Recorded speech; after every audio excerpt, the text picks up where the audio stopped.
এই ভিডিওতে দেখাবো এখানে যে সেন্টেন্সগুলো লিখেছি বাংলায় আমরা এই ধরনের কথা প্রতিদিন বলি, রোজই বলি। সেন্টেন্সগুলো দেখো নেগেটিভ।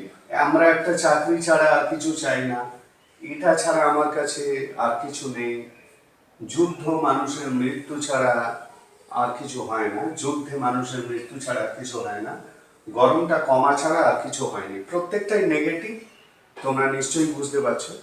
এখন এই নেগেটিভ বাক্যগুলো আমি যখন ইংলিশে করব, ইংলিশটা কিন্তু পজিটিভ হবে। তো সেটাই আমি দেখাবো কিভাবে এই সেন্টেন্সগুলো ইংলিশে পজিটিভের আকারে বলা হয়, কিন্তু মিনিংটা নেগেটিভ আসবে। এখন এই বাক্যগুলো খুব সহজে তোমরা বলতে পারো নাথিং বাট ব্যবহার করে। We want nothing but A job, I have nothing but this, এরকম ভাবে বাক্যগুলো বলা যেতে পারে প্রত্যেকটাই, ঠিক আছে। কিন্তু আমি নাথিং বাট ইউজ করব না।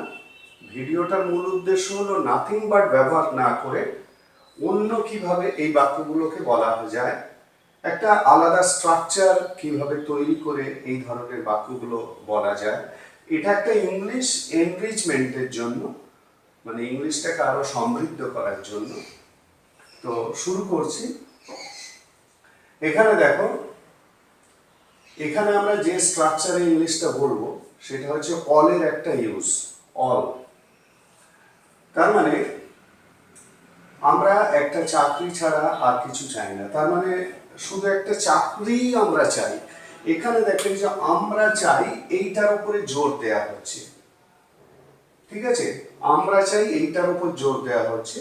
আর তোমরা যদি নাথিং বাট ব্যবহার করে বাংলাগুলোকে ইংলিশে বলো, তাহলে কিন্তু এই চাকরি, এটা মানে ছাড়ার সঙ্গে যে শব্দগুলো জোড়া আছে কাছাকাছি, সেই শব্দগুলোর উপর জোর পড়ে, ঠিক আছে।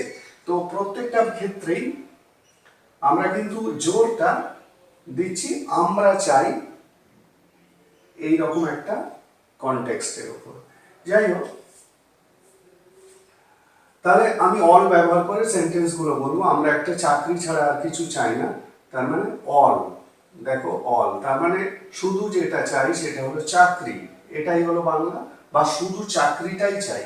তাহলে অল দ্যাট, অলের পরেই একটা ক্লজ চলে আসছে, all that we want, all that we want is a job. বোঝা গেল? All that we want is a job, আমরা একটা চাকরি ছাড়া আর কিছু চাই না। এখানে এই যে অলের যে মানে এই যে মিনিংটা এখানে আসছে নাথিং মোর, ঠিক আছে, আর কিছু নয়, এটা ছাড়া বা অনলি, এটা ছাড়া আমরা, এটা ছাড়া আমার কাছে আর কিছু নেই। তার মানে this is all I have got, this is all I have got. বোঝা গেছে? অল আই হ্যাভ গট মানে শুধু এটাই আছে। যুদ্ধে মানুষের মৃত্যু ছাড়া আর কিছু হয় না, এই যে আর কিছু হয় না, হয় না মানে ঘটে না, এটাই বোঝানো হচ্ছে, ঠিক আছে। তার মানে এরকম ভাবে বাংলা ইংলিশটাকে বলো, all that happens, all that happens is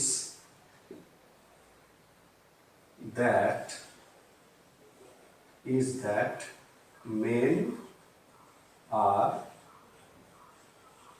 killed in war.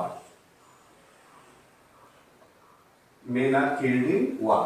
All that happens is that men are killed in war. যুদ্ধে মানুষের মৃত্যু ছাড়া আর কিছু হয় না।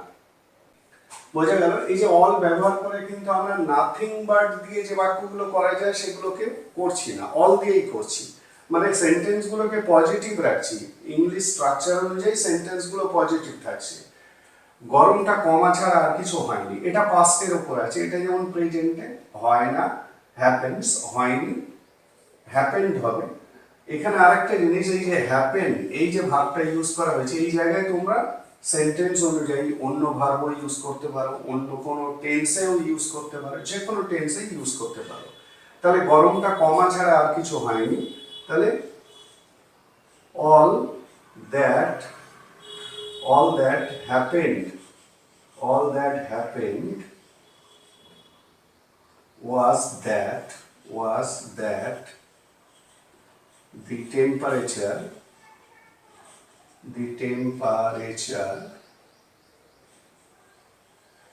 dropped.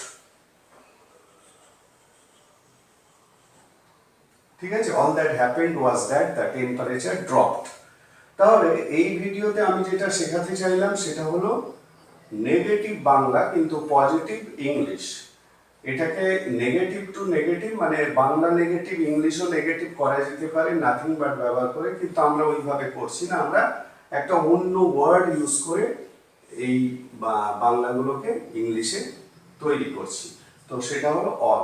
তাহলে আশা করি ভিডিওটা দেখে তোমরা এই ধরনের একটা স্ট্রাকচার জানতে পারলে যেখানে নেগেটিভ বাংলা অথচ ইংলিশটা পজিটিভ।